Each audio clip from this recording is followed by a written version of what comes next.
Shalom Bapak Ibu Saudara sekalian, sebelum mendengarkan firman Tuhan, mari kita bersatu di dalam doa.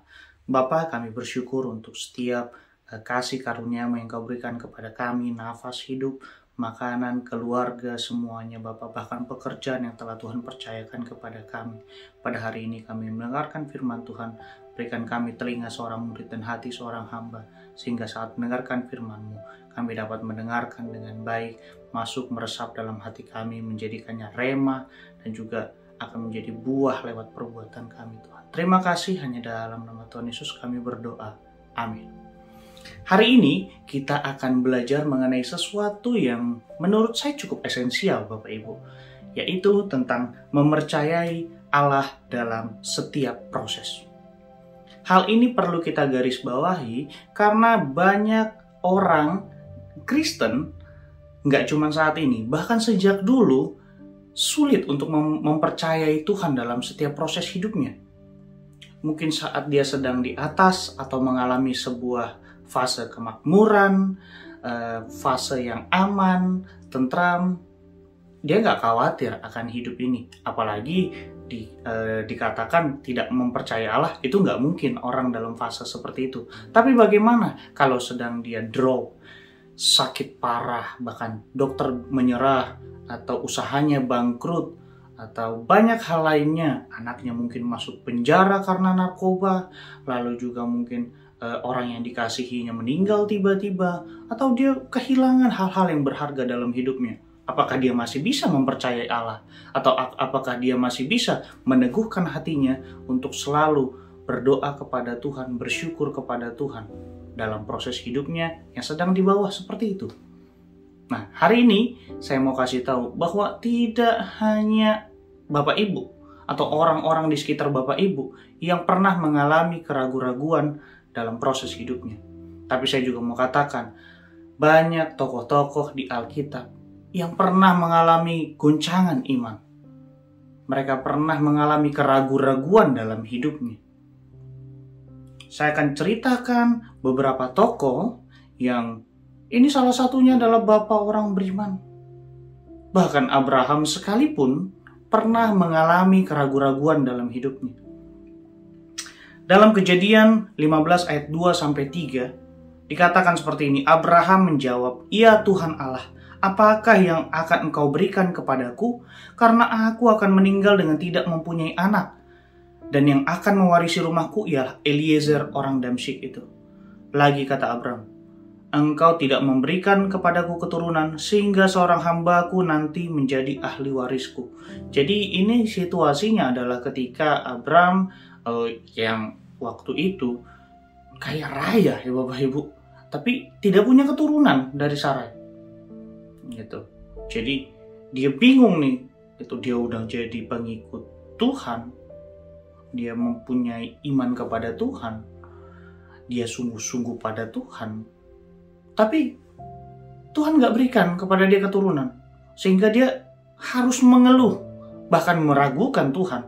Dengan dia bilang, "Apakah yang akan Engkau berikan kepada aku? Aku udah punya semuanya nih Tuhan. Rumah punya, domba, unta, bahkan hamba-hambaku banyak. Tapi apakah satu orang ini, si Eliezer ini yang dari Damsyik ini, yang adalah bujangku ini yang akan terima warisanku?" Itu. Bahkan seorang Abraham pernah meragu-ragukan Tuhan. Tapi kalau Bapak Ibu lihat lagi di ayat selanjutnya, Tuhan bilang, enggak Abraham, nanti ada aku kasih keturunan samamu, ya. Keturunanmu yang akan menjadi ahli warismu. Tenang aja. Ya. Meskipun sejak saat itu, sejak dialog itu, gak ada lagi Abraham mengeluh. Tapi Abraham pernah meragu-ragukan Tuhan. Bapak orang beriman, Bapak Ibu. Keluaran 4 ayat 10.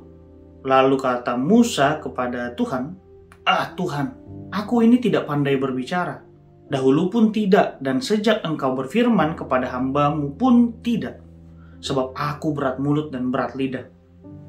Nah, Musa yang adalah seorang pemimpin yang memimpin bangsa Israel yang keluar dari tanah perbudakan Mesir, seorang pemimpin, leader yang diakui leadershipnya, bahkan ini jadi salah satu tokoh yang akan mendunia, dan juga cara kepemimpinannya diikuti bahkan dipelajari oleh banyak hamba-hamba Tuhan, teolog-teolog, bahkan juga pemimpin-pemimpin dunia.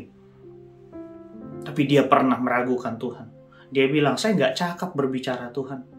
Bahkan sejak engkau panggil aku pun nggak yakin sama diriku. Ketidakpercayaan diri itu juga merupakan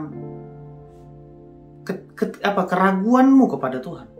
Ketika kita nggak bisa percaya sama diri kita bahwa kita dipanggil Tuhan melakukan ini, melakukan pelayanan yang Bapak Ibu sekarang dipercayakan, atau bahkan yang akan dipercayakan. Jika kita meragu-ragukan diri kita sedang tidak mempercayai Tuhan. Kita sedang meragu-ragukan Tuhan. Nah, kita nggak boleh nih membiarkan rasa tidak aman atau kurang percaya diri ini menghalangi kita untuk melakukan apa yang Tuhan pengen dalam hidup kita. Tuhan pengen kita jadi orang-orang yang punya jiwa sosial tinggi. Kita bisa rangkul banyak orang, tapi kita minder, entah karena hidung kita yang terlalu minimalis. Saya nggak mau bilang pesek, minimalis. Kita malu, mungkin perawakan kita yang tidak keren, bagus. Lalu juga dengan preferensi fashion kita yang nggak bagus, sehingga kita minder dengan orang lain. Atau bahkan kita mungkin nggak bisa main alat musik, terus ngapain saya pelayanan di gereja? Atau banyak hal. Padahal Tuhan pengen panggil kita, Benny, kamu bisa jadi pengkhotbah yang hebat, kamu bisa jadi konselor yang hebat, Benny, kamu bisa jadi. Tapi saya batasi diri saya, kita batasi diri kita, karena kita punya satu kekurangan, yang kita fokus pada kekurangan itu, padahal Tuhan pengen pakai kita dalam banyak hal. Hati-hati Bapak Ibu, jangan tidak percaya diri, ya, karena Anda sedang meragu-ragukan Tuhan. Hakim-Hakim 6 ayat 15 bilang begini, tetapi jawabnya kepadanya, Tuhanku, dengan apakah akan kuselamatkan orang Israel? Ketahuilah, kaumku adalah yang paling kecil di antara suku Manasye, dan aku pun seorang yang paling muda di antara kaum keluargaku.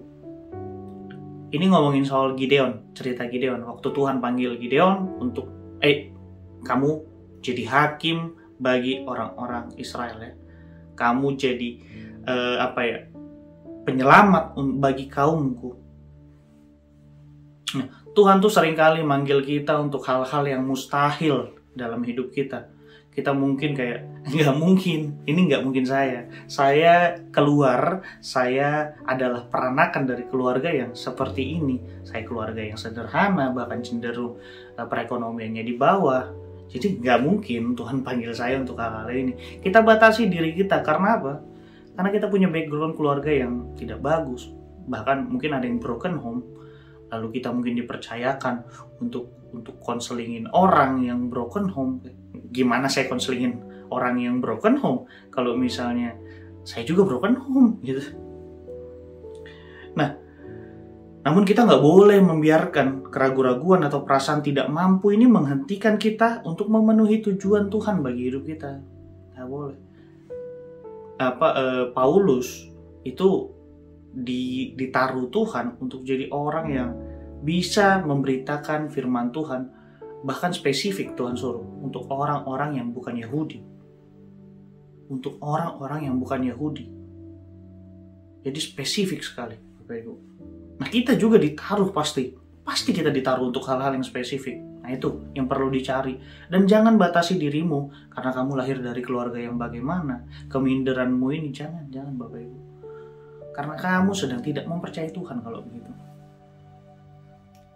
Matius 11 ayat 2-3. Di dalam penjara Yohanes mendengar tentang pekerjaan Kristus, lalu menyuruh murid-muridnya bertanya kepadanya, "Engkaukah yang akan datang itu, atau haruskah kami menantikan orang lain?" Dalam situasi seperti ini, Yohanes sudah dipenjara, didera, disiksa, karena banyak perkataan-perkataannya yang kontroversial. Banyak pernyataan-pernyataannya yang kontroversial. Bahwa Mesias akan datang, babi, bu, bebo.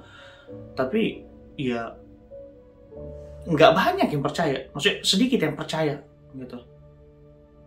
Lalu juga banyak yang kayak, apa nih orang nih? Stres kan? Kadangkala kita udah jadi orang yang excited banget, orang yang semangat sekali, tapi nggak ada yang dukung kita. Timbul secercah keraguan-raguan. Timbul itu secercah keraguan. Apakah ini benar yang saya lakukan, Tuhan? Bahkan Yohanes sampai suruh murid-muridnya, tanya dulu, ini benar nggak Yesus yang kita tunggu-tunggu ini dia nggak? Apakah kita perlu tunggu Mesias yang lain? Perlu Bapak Ibu ketahui, Mesias ini bukan cuman ngomongin soal Tuhan, tapi Mesias ini secara umum di Israel pada waktu itu ini lagi ngomongin soal penyelamat, gitu, hero buat mereka. Jadi jangan selalu Mesias kita bilang soal Tuhan gitu, Allah, enggak. Tapi Mesias itu lagi ngomongin soal juru selamat. Keraguan bisa datang dari tempat yang nggak pasti, gitu. Bahkan ketika kita mencari tahu kebenarannya tuh lagi sedang mencari kebenaran, ini benar nggak ya Tuhan? Ini benar nggak orang yang kita tunggu? Kita bisa mengalami keraguan. Nah ini pentingnya untuk mencari konfirmasi, lalu juga kita minta pada Tuhan untuk nyatakan dirinya, nyatakan dirimu Tuhan. Bahkan di ayat selanjutnya dibilang, loh, ada orang buta jadi lihat, ada orang lumpuh jadi berjalan. Ayo lihat, banyak pernyataan-pernyataan yang udah kulakukan. Yuk, this is me. Bantu, gitu, minta bantuan Tuhan untuk, ayo Tuhan celikan mataku, celikan hatiku, celikan pikiranku, biar aku bisa lihat bahwa ini yang Tuhan mau dalam hidupku, bahwa Engkau benar-benar Tuhan yang layak dan patut aku percaya. Gak ada yang salah dengan itu, Bapak Ibu. Yohanes 20 ayat 25, maka kata murid-murid yang lain kepadanya, kami telah melihat Tuhan.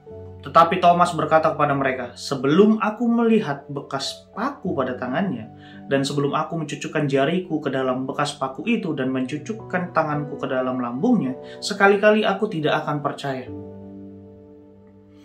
Nah, ini balik lagi ke tadi, keraguan-raguan nih bisa datang ketika kita lagi mau cari tahu kebenarannya nih. Tapi pas tahu kebenarannya juga deh,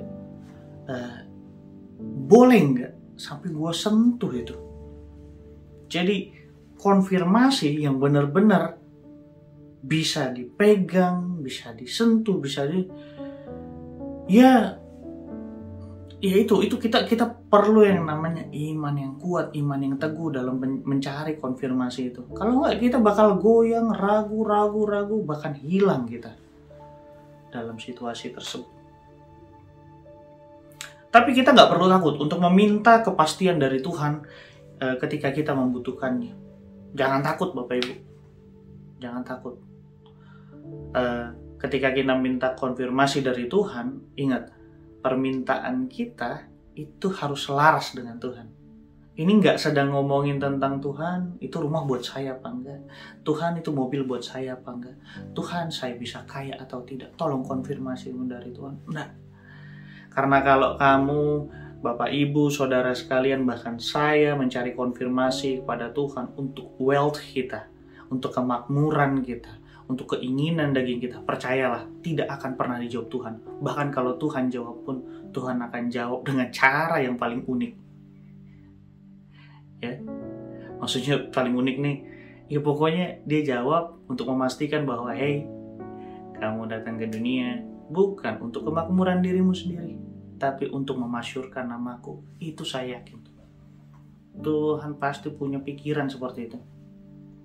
Gimana caranya kita hidup ini bisa memasyurkan nama Tuhan lewat perbuatan kita, lewat perkataan kita, lewat buah pikiran kita, lewat juga bisa lewat materi kita. Tuhan bikin kita kaya biar dia dimuliakan, Bapak Ibu. Lewat materi yang kita bantu orang miskin, bantu juga gereja dalam running gereja itu Bapak Ibu perlu tahu bahwa materi yang kita punya ini titipan, Bapak Ibu. Mobil, motor, rumah dan sebagainya hanya titipan. Matius 14 ayat 29 sampai 31. Kata Yesus, "Datanglah." Maka Petrus turun dari perahu dan berjalan di atas air mendapatkan Yesus. Tetapi ketika dirasanya tiupan angin, takutlah ia dan mulai tenggelam lalu berteriak, "Tuhan, tolonglah aku."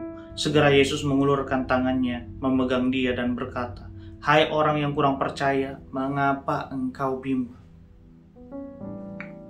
Nah, keraguan itu terkadang datang dari kurangnya kepercayaan kita kepada kemampuan Tuhan.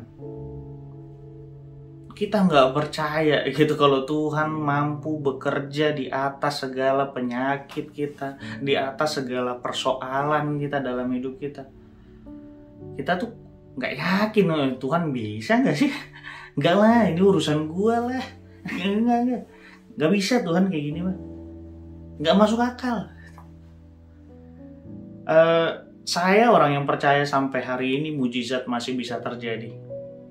Ya, dalam setiap kehidupan orang umat percaya, bahkan orang yang nggak percaya Tuhan pun Tuhan bisa kasih mujizat kepadanya, ya. Tapi ini Bapak Ibu, kalau kita nggak bisa percaya Tuhan punya kemampuan, ini masalah kita.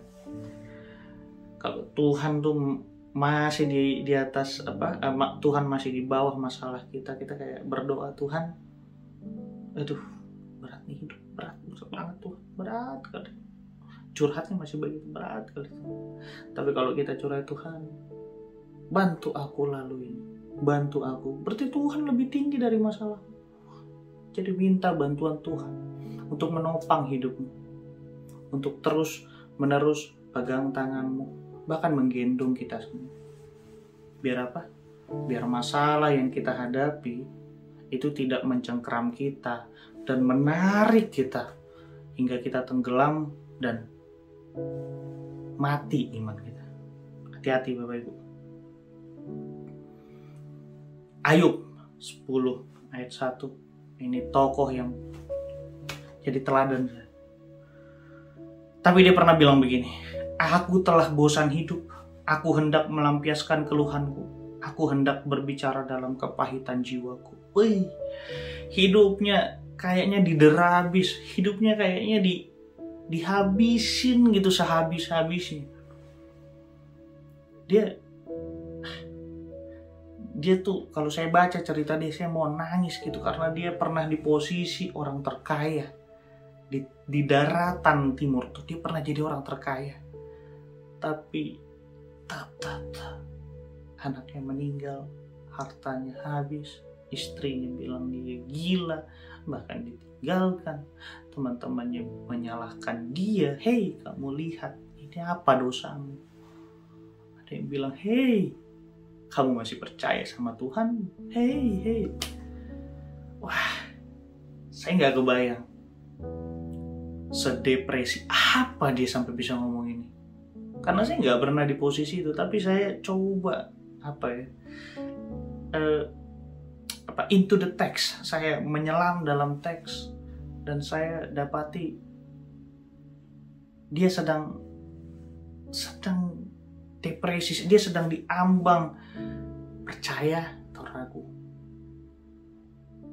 Saya yakin waktu itu dia nggak ada pendeta, nggak ada imam, nggak ada konselor, sehingga dia harus hadapi semua ini sendiri. Tapi saya yakin, percaya Bapak Ibu, dia bisa lalui itu semua. Sehingga dia ngomong di Ayub 23 ayat 10, "Karena ia tahu jalan hidupku, sehingga ia menguji aku akan timbul seperti emas." Itu perkataan kemenangan dia. Keraguan Ayub itu datang dari penderitaan dan sakit yang luar biasa Bapak Ibu. Kalau Bapak Ibu yang pernah dalam masa jaya-jayanya, dan sekarang saya punya kenalan, ada seorang jemaat gereja juga, aktivis gereja, dia pernah pegang uang miliaran. Bukan cuman miliaran, tapi belasan miliar, bahkan puluhan miliar, entahlah. Dia pernah cerita punya rumah, bahkan banyak rumahnya, tapi sekarang hidupnya, ya dia tetap berjuang juga, bahkan sampai ke tempat ini cerita umurnya sudah jauh di atas saya 2 kali 2 kali lipatnya saya. Tapi wow, saya juga ini kayak dia masih bisa senyum, dia masih bisa tetap tegar, dia anjurkan kepada istrinya, anak-anaknya untuk terus taat kepada Tuhan. Saya kayak, wah Tuhan, sampai Engkau datang, tolong gitu, berikan saya juga banyak orang-orang yang seperti ini. Biar apa? Biar Tuhan motivasi saya juga untuk bisa, sehingga Engkau datang kembali, Engkau dapati iman dalam diri.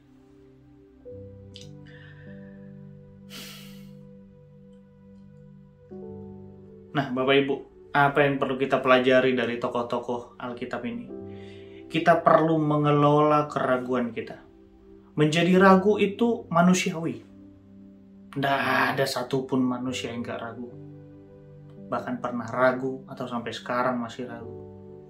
Keraguan adalah tanda Anda adalah manusia. Gak bisa Anda gak ragu, Bapak Ibu. Tapi Anda perlu mengelola keraguan Anda. Sehingga kita kalau jadi orang percaya, kita itu jadi orang yang pernah di fase, dulu saya ragu, sekarang saya tidak ragu. Kenapa saya tidak ragu lagi? Karena waktu dalam keraguan saya, Tuhan bekerja. Oke? Jadi kita perlu mengelola keraguan kita.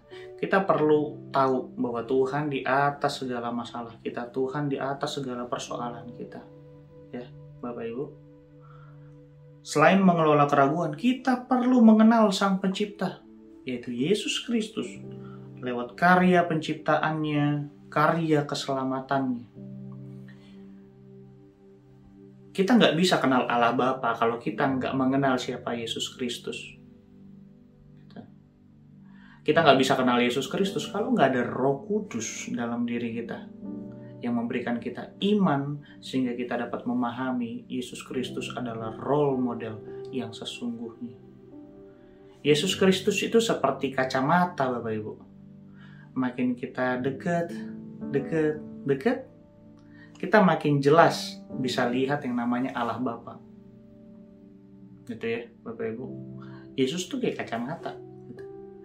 Kalau bahasa teologinya seperti ini, Yesus adalah Tuhan yang kelihatan untuk dapat memahami Tuhan yang nggak kelihatan. Jadi kalau kita nggak bisa kenal Yesus, kita nggak bisa memahami Yesus, susah kita kenal Allah Bapa. Dan seringkali umat yang tidak Kristen ini susah memahami bahwa Yesus itu manusia apa Yesus itu Tuhan. Kalau Yesus manusia, kenapa dia mati? Kalau Yesus itu Tuhan, kenapa dia harus turun ke dunia, tidak menyatakan dirinya, saya Tuhan, saya begini. Dia perintah orang, ayo semua percayai saya. Mungkin itu akan ada di sesi-sesi lainnya. Tapi Bapak Ibu, menjadi ragu-ragu itu manusiawi.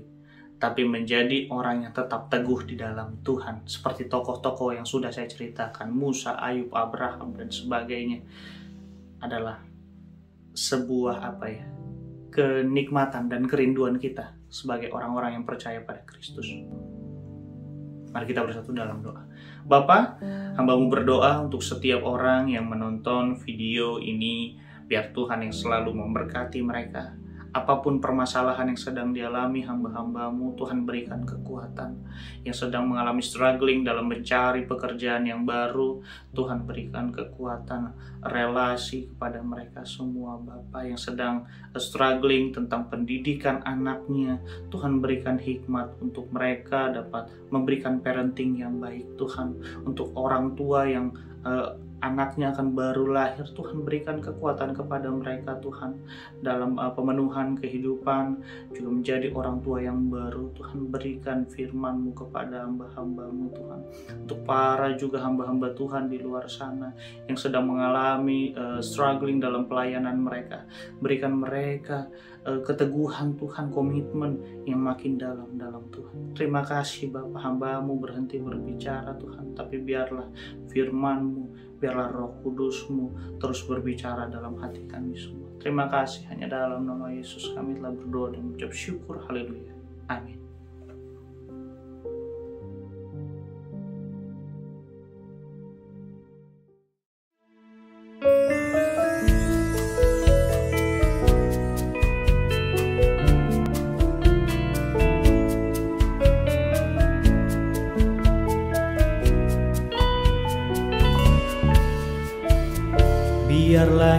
tampak suram, kenyataan bias terlihat kurang, tapi kasih-Nya Tuhan buat hidupku tentram. Sebab Dia beri hati yang baru, mau taat padanya selalu. Topan badai pastikan berlalu, karena Yesus bersamaku. Sebab Dia beri hati yang baru, mau taat padanya selalu. Topan badai pastikan berlalu, karena Yesus di hidupku.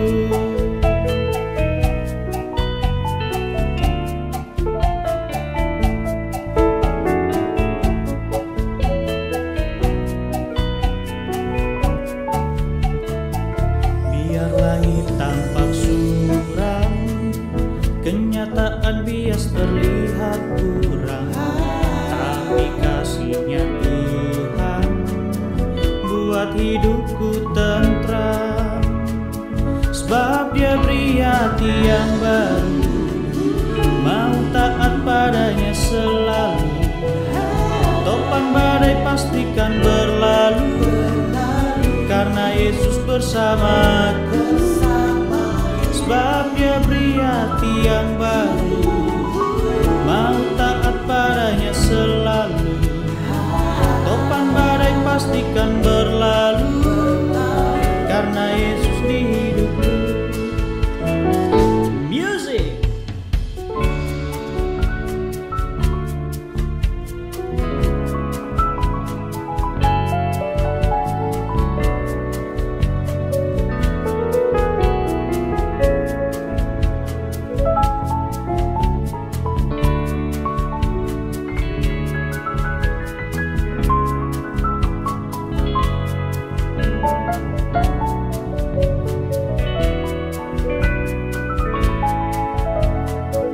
Sebab Dia beri hati yang baru, mau taat padanya selalu. Topan badai pastikan berlalu, karena Yesus bersamaku. Sebab Dia beri hati yang